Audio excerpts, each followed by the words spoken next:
Our amazing panelists tonight. So here we have Sophie Griffiths, who's the editor and chief purpose officer for TTG.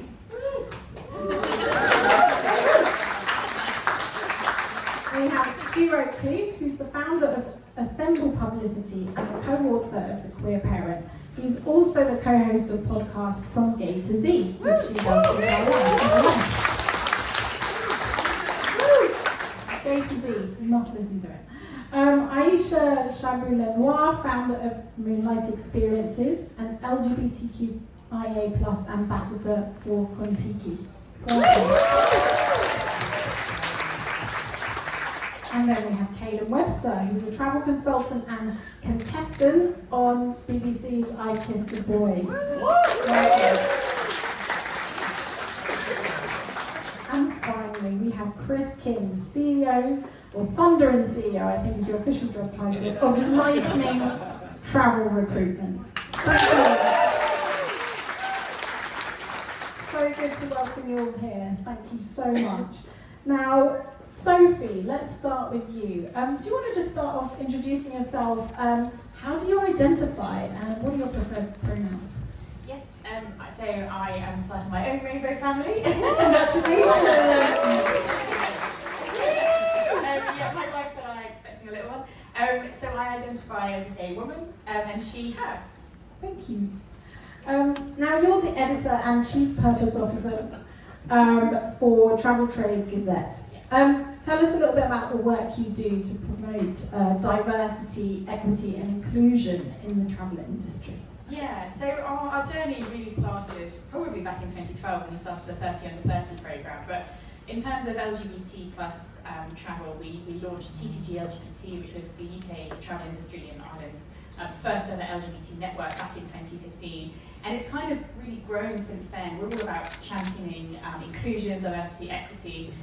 We've done several reports looking at LGBT plus travel within the industry, how comfortable people feel being out, so looking internally, as well as what it means for the industry itself, and trying to educate those that want to sell and market to the LGBT plus community. So thinking about language, thinking about imagery. I think we could probably all agree that holiday brochures are still too full of 2.4 white straight families on holiday dancing down the beach, and that's just not reflective of modern Britain.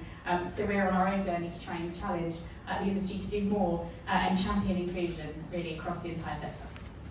Thank you so much. Stu, over to you. Tell us a little bit about how you identify and what are your preferred pronouns? Hi, I'm Stu. I am Stu Oakley, he, him, and I identify as a gay man. Thank you. Now, tell us more about The Queer Parent. Why did you decide to write this book, and what's it about?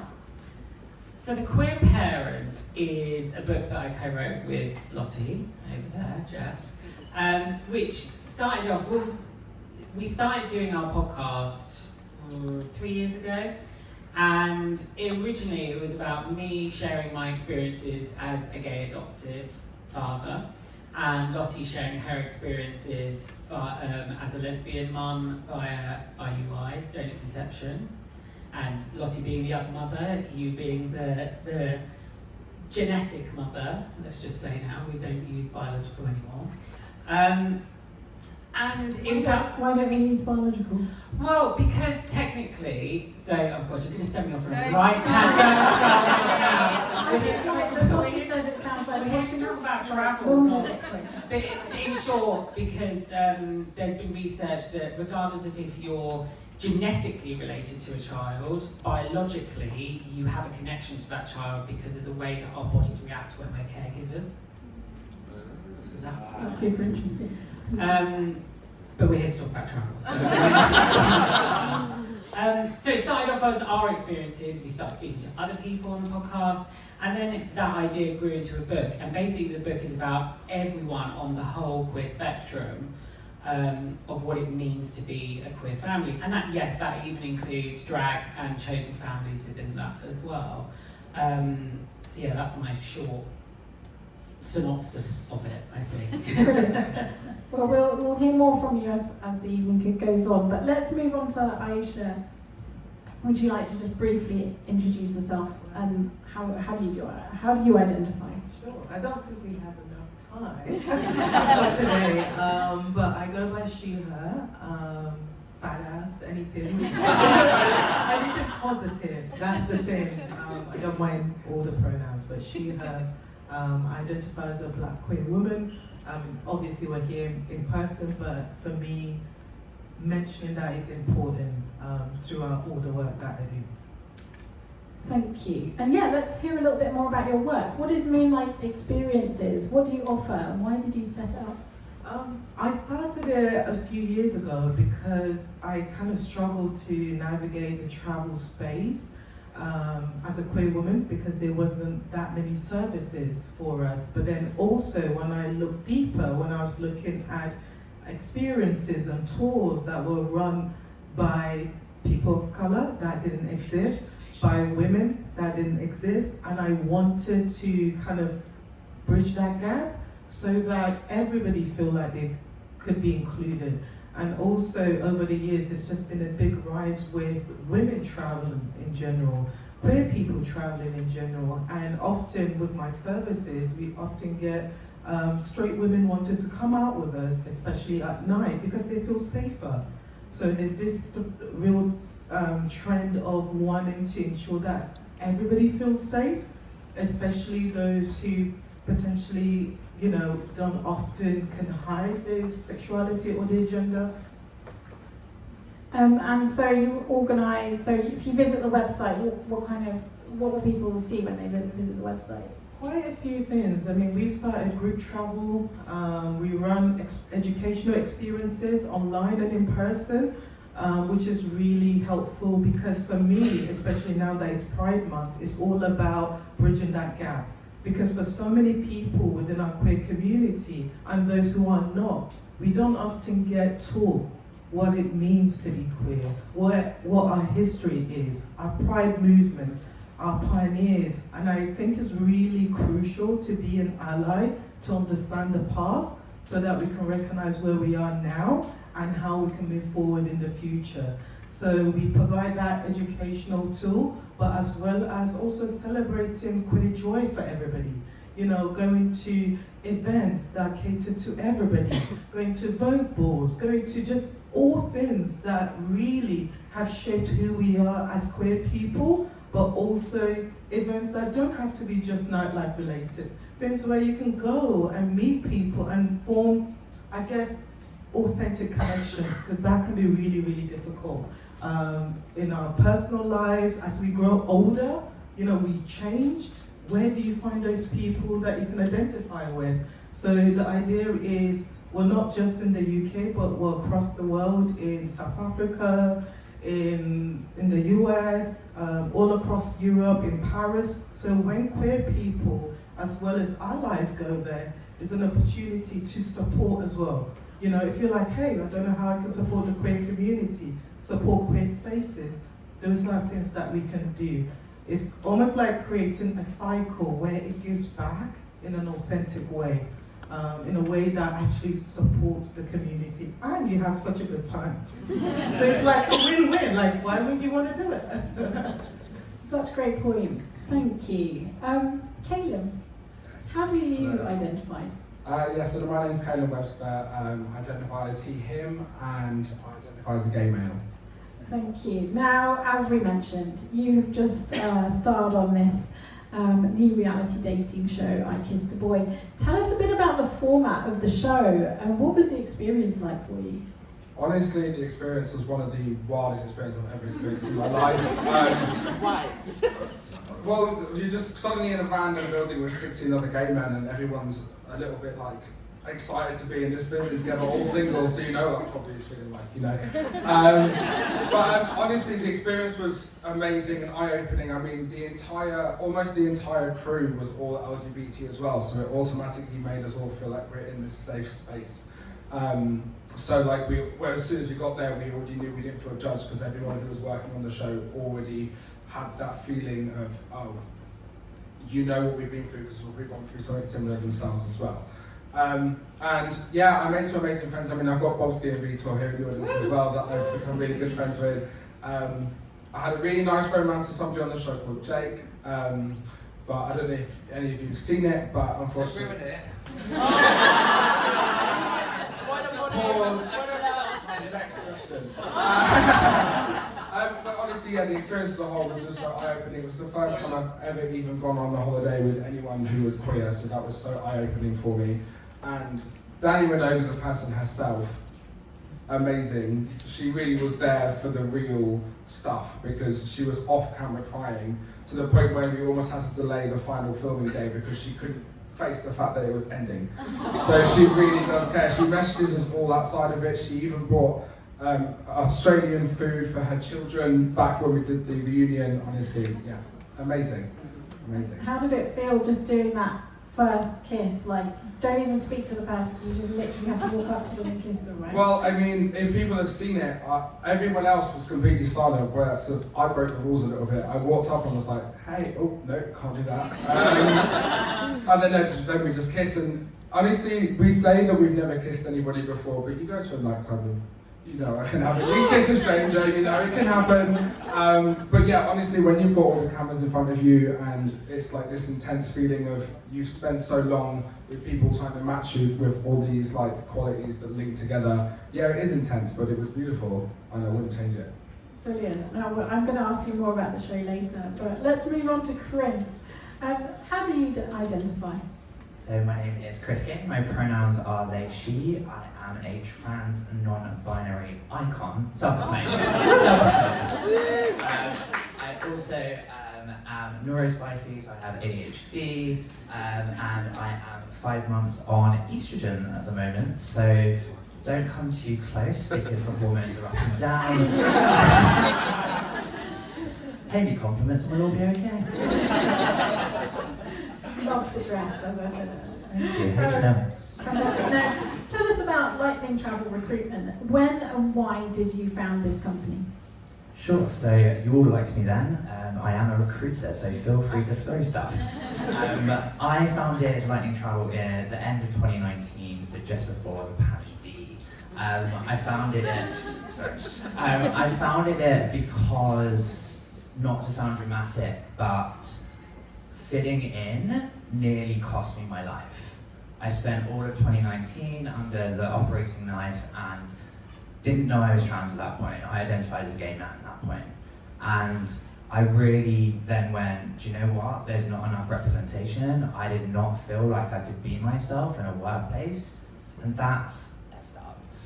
And I didn't want anyone else to feel that way. So I founded our company. We've got some colleagues here, we've got some partners here tonight, to really be an inclusive platform for both internally and externally to provide representation for anyone that feels othered, anyone that feels that they're not seen, not only in the travel industry, but in your workplaces. We amplify people's voices, we never speak on behalf of people, and we're really here to try and make the travel industry better and lead by being the change that we want to see. Thank you. Thank you for sharing those vulnerabilities as well about your story. And good to see you're in a better place now, I think. Thank you. Yeah, congrats on the launch of the company as well. It's definitely not easy to build a business from scratch.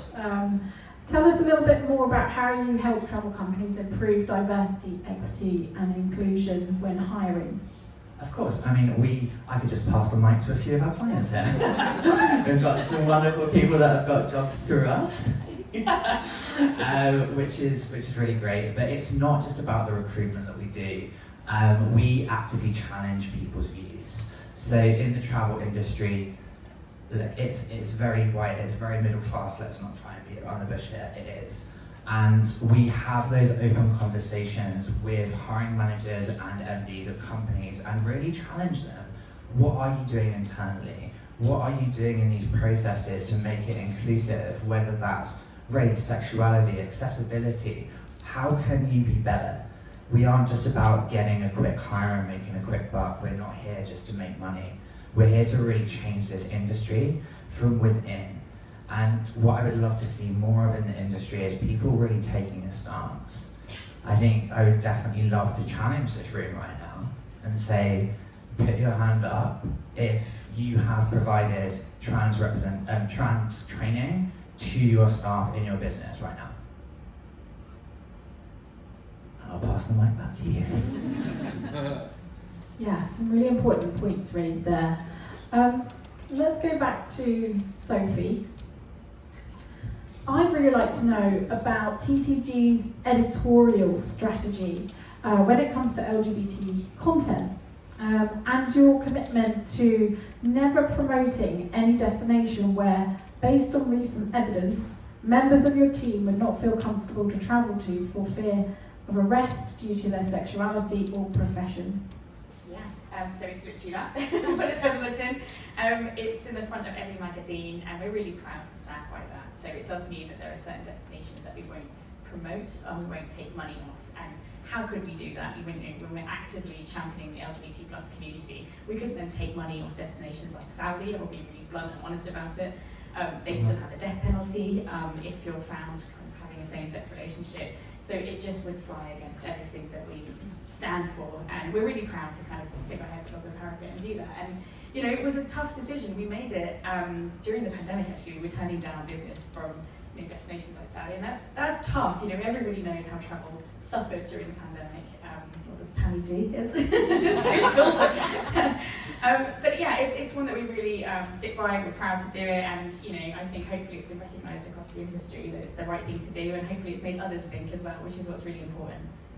That is a really admirable stance to have taken, especially as a publisher. It's not an easy industry to make money in, so to be turning down money due to ethics and values is really important. Can I just say as well though, that's not to say that we would never work with Saudi. You know, we're not about boycotting, we're about trying to champion. And you know, we don't want to exclude people, we want to include people. And if change happens, then fantastic. And I know perhaps we might talk about a bit of change that Saudi's potentially going through. And I think that's really, really important, that this is a journey that everybody's on, and hopefully we will see more change. We've seen change in the Caribbean, just in the last year actually, in certain destinations, which is fantastic, and that should be celebrated and encouraged. And you know, we don't want to ignore LGBT communities that are in destinations around the world that are suffering, but we also likewise can't take money off a destination which executes people simply for being who they are. So. And your readers are mainly travel agents? Yeah. So yeah, just tell us a little bit more about the editorial strategy you have and the kind of content that you publish. Yeah, so we've been going since 1953. It's our Platinum Jubilee, Platty-Jubes. This year. We started out as a weekly newspaper with the oldest travel trade title in the world, and our readers are predominantly travel agents, but obviously read by cruise lines, tour ops, airlines, as well. And our ethos as a business is to promote smarter, better, fairer travel, and it's that fairer piece that really gets us up in the morning. So promoting an industry and championing an industry that is fairer to the destinations that we fly to, so we are doing everything we can on the sustainability side, and that itself is a journey that we are very much on, but you know, everyone has a long way to go. And also fairer in the sense of trying to do more for the people that work within the industry. And again, it's a journey. No one's got there. It's, you know, it's a very long journey, but we're trying to do everything that we can on that side. Thank you. Stu, on your podcast From Gay to Z, which you co-host with Lottie, you recently aired a series of special real-time episodes on I Kissed a Boy. It was so successful, in fact, that the producers of the TV show invited you both to the filming of the reunion episode last week. Why are shows like this so important? And do you think it will inspire a trend for Masseria rentals this summer? I mean, I want to go and stay in Masseria. I think we said that straight away, didn't we, lot? We said, like, that is going to be the word of maybe this summer, or definitely not next summer. Like, oh, who's renting the Masseria this year? I mean, one of the reasons that Lottie and I became so obsessed with the show, we did, as the guys know, we did a kind of unofficial companion podcast to it, and we spoke to a lot of these guys on the podcast. It was seeing something, it was seeing that representation on TV, but it was also, and I think something Aisha and I were just talking about, something that she does with her company, and it's creating this kind of safe space for queer people to have these conversations that we just don't get. We don't, you know, yes, there's clubs and bars, but predominantly people go to them for a very specific reason. And let's not beat around the bush. So to see a bunch of gay guys on TV, talking about their vulnerabilities, talking about what it means to be a gay man, all undercut with this kind of theme of romance as well. It was really beautiful. And I'm not just saying this because 3 of them were in the room, but they picked like a beautiful bunch of guys as well that I think also from a diversity point of view really like represented a wide, diverse group of gay men. And yeah, as I say, don't stop me, I'll keep going. Thank you. Aisha, tell us about these new group trips that you're launching. Where are you taking people? How much do they cost? Is Bali the first in a series? Tell us something. Yeah, sure. We've kickstarted some travel, like group travel, in collaboration with also other companies. So there is a company called Ladies Touch.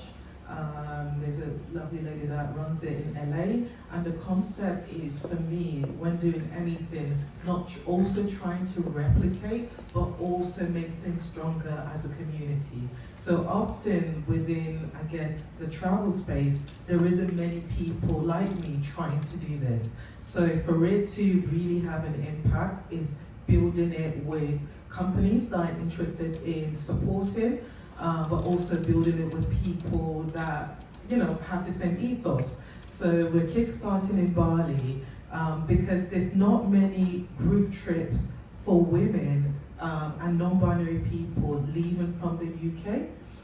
So often I tend to find that within the US, there is a stronger tie to group travels, but not as much in the UK. So the idea is we want to just bring not just travelers within the UK, but from Europe and all across Canada, the US and LA to start creating more of an international travel movement. So the travel trip in Bali, deposit, we want to also make it accessible because one of the things that I do find is within the travel industry, there isn't representation within the media, within the imagery. I'll talk a little bit about that, but we want to start creating services where everybody can see themselves. So it's not about just championing one group of people, but it's about uplifting those that were never represented. And by doing that, we're hoping it will have a ripple effect so that everybody can go, hey, travel is actually for me, because for so long, we haven't been catered to. And for example, the queer women industry is big. The black queer travel industry is even bigger, but for some reason, we don't get marketed to. I'll talk a bit later about the Celebrity Cruises campaign, which really shows the impact of when people suddenly can see themselves. It's the same thing on TV. When you're able to see yourself represented. And for me in particular, I was born in London, but my family are from Ghana and Nigeria, and I grew up in Nigeria for so long. And for me, it's always been told that being gay is un-African. You're born in a society when you're not allowed to be who you are.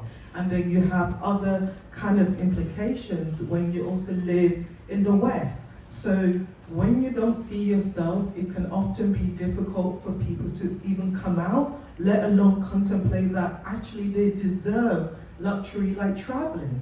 And it's not because they can't afford it, it's because it's almost like it's not for you. So we prefer not to do it. So it's about changing that narrative and getting people to understand actually it's also good for your well-being. There's so many positive parts of traveling that I believe everybody should be allowed to do so, and they should feel that they're catered to. Absolutely, thank you. Kailum, back to you. Before taking time out to go on the show, you were working for American Express as a travel consultant. Yeah. What are your own personal views on choosing a place to go on holiday as a young gay man? What do you look for from the experience? Even to start with, American Express was the first time I ever even worked in a travel company in my life. And even just working in that company started to make me realise how hard it was for people of the queer community to get a holiday, because I had a couple that had just got married, it was a gay couple, and they wanted to try and book their honeymoon very quickly through American Express because that's the sort of service they offer to get someone away the next morning.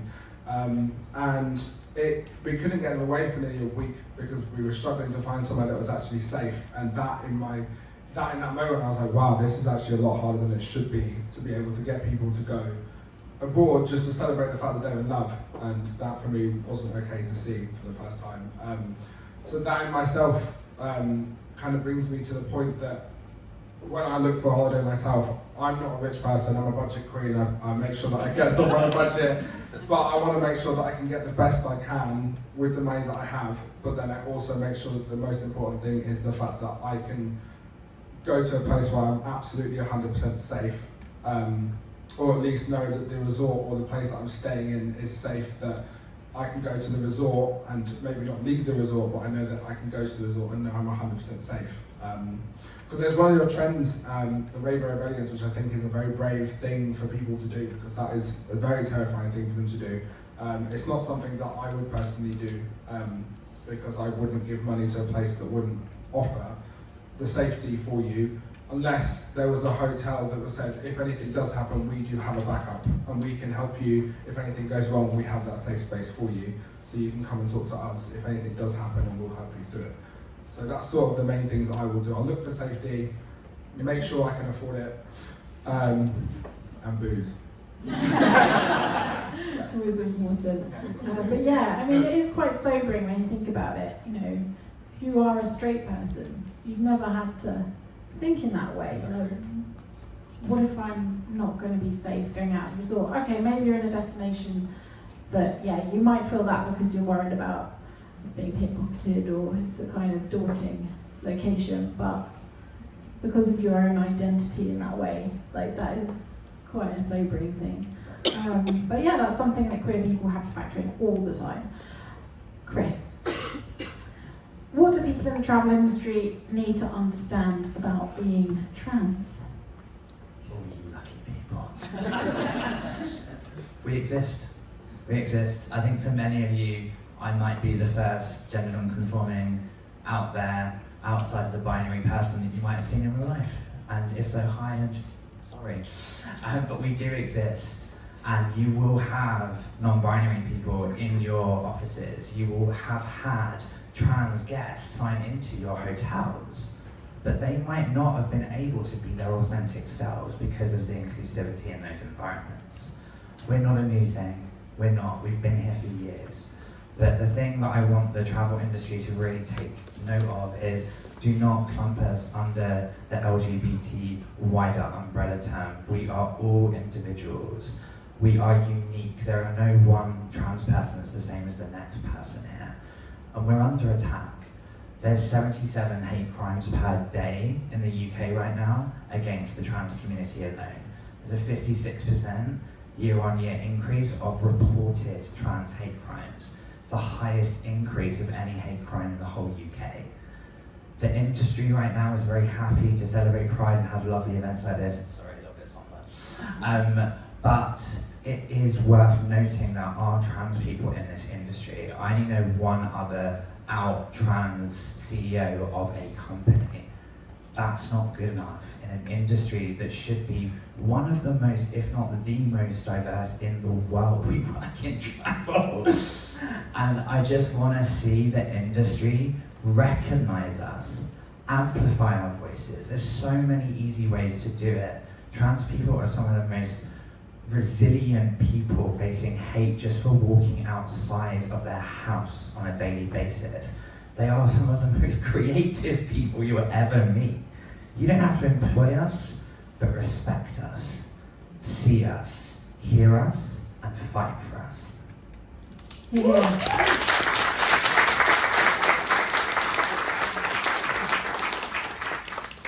Thank you, Chris. Sophie. How do I follow that? Nice. It's really powerful, thank you. Sophie, which destinations do you think are the safest and most welcoming places for queer travellers around the world? That's a big question. Yeah, we did actually yesterday an LGBT plus seminar for our travel agent audience, which Jenny kindly worked with us on. There are lots of destinations that are still welcoming, and we were talking actually, I was talking with Stu about how different it is travelling with little ones, and we have got all this to come, rather than travelling as an LGBT plus couple, where I perhaps wouldn't have been so worried. But in terms of safe destinations, lots of Europe, Malta is doing some fantastic work. I know Iceland's very LGBT friendly. Apparently Latvia, if they have their first lesbian president, which is amazing. There are obviously areas in the US that are going through difficult times, and we're all very aware of that. But despite what Florida's saying, Visit Tampa Bay are doing fantastic work as a tourist board. They have a lesbian mayor. They call themselves a little stronghold of blue in a sea of red. But they're doing amazing work. So there are lots of places around the world. Sweden, I know, you're off to Stockholm Pride, aren't you? Yeah. Sweden does some fantastic work and has amazing prides as well. World Pride is in Washington next year. I think it's next year. Yeah. So yeah, there are lots of safe destinations, but it is about doing your research and talking to a good travel agent as well. And so, what do you think? We already mentioned Saudi Arabia. What do you think about the fact that the Saudi Tourist Board has updated their frequently asked questions on their website to say they are welcoming of the LGBT community? So I would caveat that. So there is a question now on the Saudi Tourism website saying, do you welcome LGBT tourists? Their response doesn't actually mention the word LGBT. They just say that we welcome any visitor as long as they respect our traditions and our laws. Well, one of your laws has a death penalty for same-sex relationships, so it's a bit awkward. So I love that there is progress, don't get me wrong. I think, as I said before, that's really, really important, and that should be heralded. Would I travel there? No, because you haven't changed it on the ground for LGBT plus people, and I think that's really an important thing to note. There is a difference between laws being enacted, so there are destinations in the Caribbean, for instance, that had 10 years hard labour. If you were found guilty of sodomy, that's literally the word they used, it was a hangover from the Brits from years and years ago, and actually laws weren't enacted. So there is a difference between, feeling more safe to go there because the law hasn't been put into place. But laws need to change, and you cannot have a destination that has the death penalty for people being who they are. So yeah, it's great progress, but would I travel there? No. More needs to happen. Yeah, thank you. Stu, what have you learned about travel as a queer family? Tell us some of your experiences. Well, we're not booking a family trip to Saudi. I would say, and Sophie's got this to come, that's what we were saying, is my husband John and I, we used to travel quite a lot before the kids. We still travel a lot with the kids, but we would be a bit more daring because I think you could, dare I say, like hide yourself a bit more. Whereas when you have kids, it just takes on this whole other level of awareness and vulnerability. I would think is kind of the key word. There are destinations we travel to as a couple that I would not now ever book as a family. But then having said that, there have been experiences, and I've told you about, I think I talk about it in the book, where you can even travel to queer-friendly places. We went to Cuba last year as a family because it was one of the LGBTQ plus friendly countries within the Caribbean. Yet what we hadn't counted on was that Cuba is a very popular Russian destination, and there were looks, there were comments, there was a situation where we didn't feel comfortable, and I think what we actually have pivoted a lot more to now as a family, and I would say 8 out of the 10 holidays we've done over the past so many years have been to Airbnbs and private villas, because we can just be ourselves, we can be comfortable, we don't have to worry about anybody else, we don't have to worry about other guests, we just can just be us. And I love a hotel. I love an Airbnb as well, but I love a hotel, and it's a shame that we don't have that. And hearing all these, I don't work in the travel industry, disclaimer.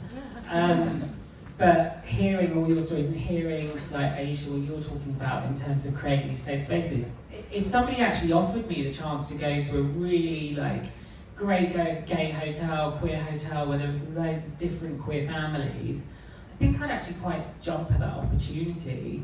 especially if there were other families, like trans families and lesbian families and co-parenting families and polyamorous families, and not because I wanted to join the polyamorous family, but because I think it's really important for my kids to see that different representation and that diversity within the queer family spectrum as well.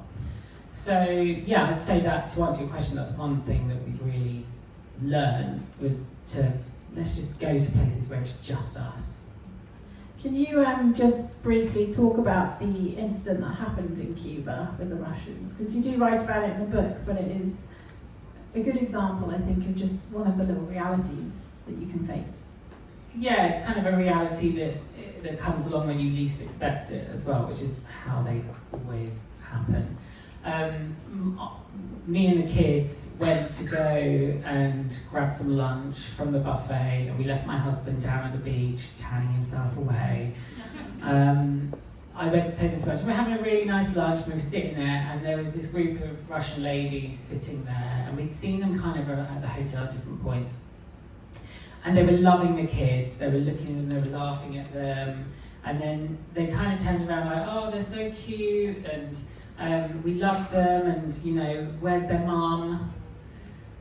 And there are so many situations you find yourself in as a queer person, but definitely more so, I would say, when you're a parent, that you think, do I bother correcting them, or do I just go along with it? And when you're with the kids, there's almost like this sense of, I have a responsibility to not hide away and be shamed by who I am.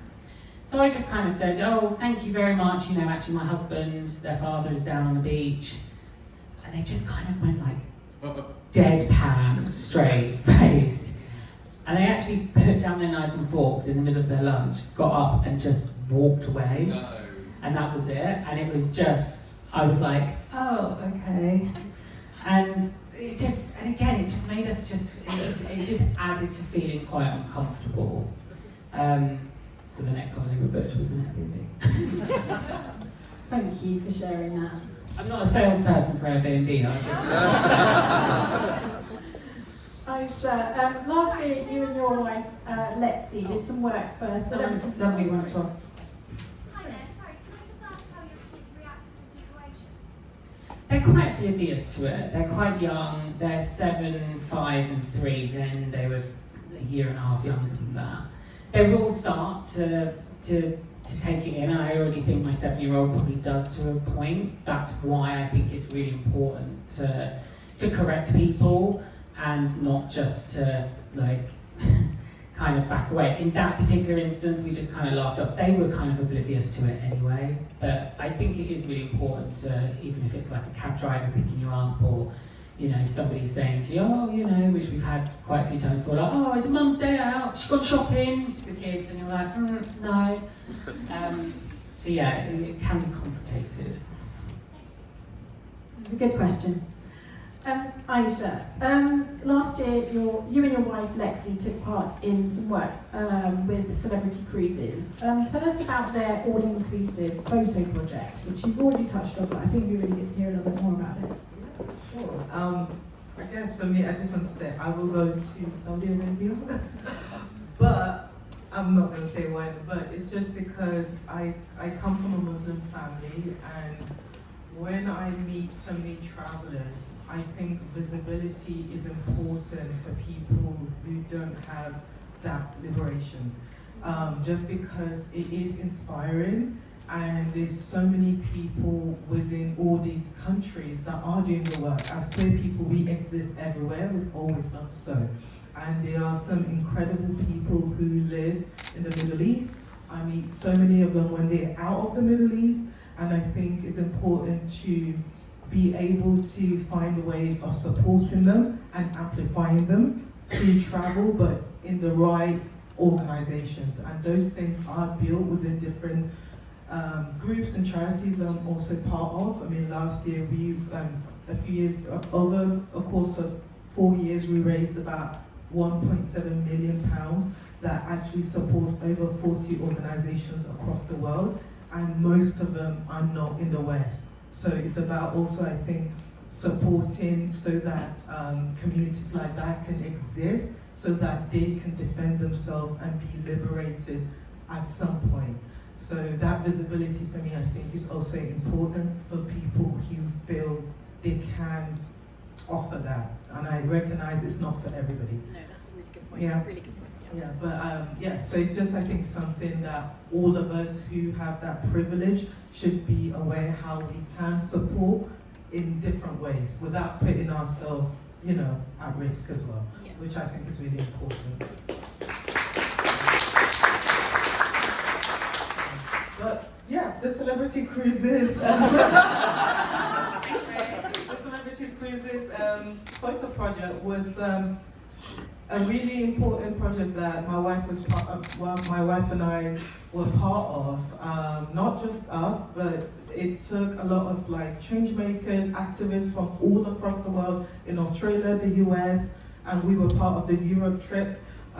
We had Paralympians, we had all different people from the community, and it was about building the photo bank within travel. So you could see yourself. So we were there as a queer couple, there were older couples, there was everybody, families. Some of the photos you saw in the report was actually from the photo project.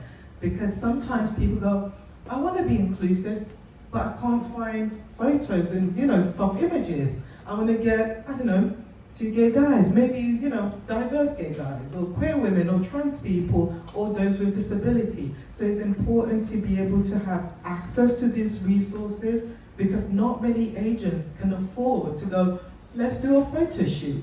And I think also it's important when doing that to do it authentically, getting the people from the community. Our photographer is a triple amputee. He's a renowned photographer from all across the world, and he was able to choose from start to finish what it should look like and who should be included.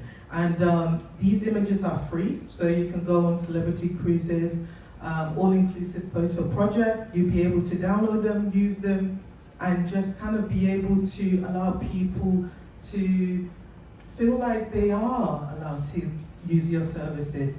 My wife and I never went on cruises at all because we never saw ourselves. It's almost like, oh, black people don't go on cruises. They shouldn't be on there, because it was always catered to predominantly white, straight people. When we went, we loved it. We've been on 5 cruises. We've booked for next year already. We brought on friends. My wife was like, babe, when are we going on a cruise? Can we go next month? I'm like, so this is just a simple example of when you include people, when you start creating that change, you actually will also benefit from it. But making sure it's done authentically, because you can put, let's say, one of these images on your services, and when I turn up and I don't see it from, the bottom up, then that's also an issue. Thank you. Yeah, it's really good. As you mentioned, I've used some of the images in the trend report. So yeah, it's a really, really good resource. Kailum, one of the trends we feature in our trend report is community getaways. Yes. So what did you learn about queer friendships and relationships during your time in the Masseria? And share a little bit more about that. So for me, pretty much all of my friends before doing this show are all straight couples, and it was just all straight couples, and then me as like the gay side person. Love my friends, absolutely amazing, love them all to pieces, of course. But yeah, I was always just that side person. I didn't really have any gay friends, so there was so much of my life that I was missing out on, because they'd say they'd go to gay bars, they'd say they'd do this stuff with me, but like other people, I think we were speaking about this earlier, it's not the same, because you don't have that sense of ease when you're with 2 queer people. So going on this show was really eye-opening for me, because it was the first time for me to be in a massive place full of loads of queer people. And queer people are complicated, queer people are beautiful, queer people are amazing, and their relationships are just the same, if not more complicated than a lot of straight people's relationships are, because you've got that added element of the queerness, and that makes their brains more complicated, because we live in a time where there's a lot of places where you have to think harder just because of the way you were born. But yeah, I made some amazing friends along the way. Just gonna check my notes. And this is the thing as well, when you go on like a community getaway like the show was, there's this instant sense of safety because you know that every single person around you is in the same boat. Everyone's got very different stories, but they all have that like underlying exact same background to it. So honestly, some community getaways is obviously something that I'm actually thinking of doing going forward, because since doing this, I now have some amazing queer friends that I'm going to have probably for the rest of my life. And I want to do it again, because it's just so amazing, it's so eye-opening, and it's just, yeah, it's so safe. Amazing. Yeah, fantastic points. Can I just add just really briefly to that as well, because it was making me think with Aisha talking about cruising, because I feel like that's the only thing as gay men particularly that we've only ever seen is gay cruises, and just like these big like sex orgy parties and like holidays.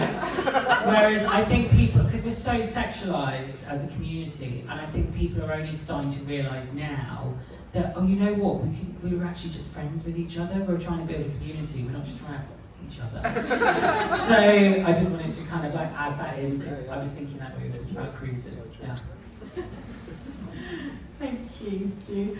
Now we are almost out of time, so I want to finish with a question for Chris.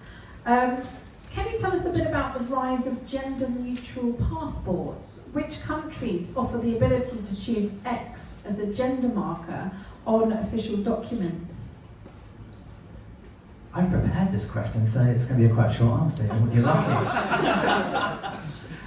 So gender-neutral passports are basically an X marker for anyone that identifies outside of the two patriarchal pushed upon us genders that are male and female.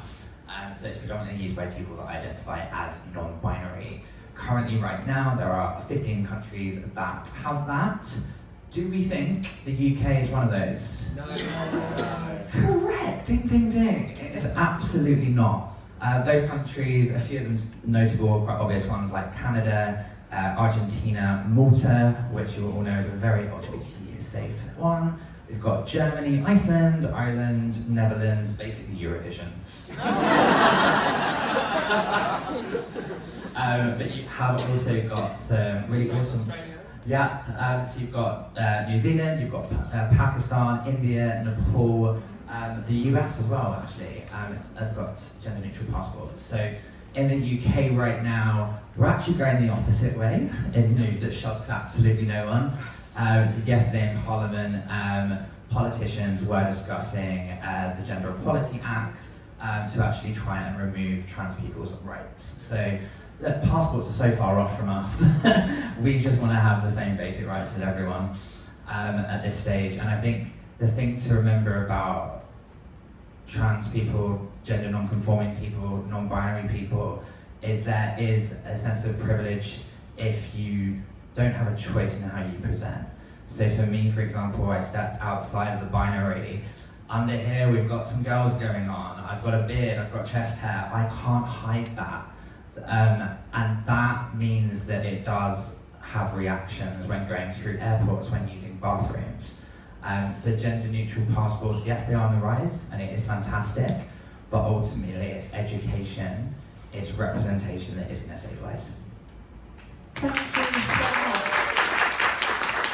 Now, I wish we had time to continue this conversation. There's so many questions I'd love to keep asking you all, but I feel it might be time for our vacation giveaway. But thank you all.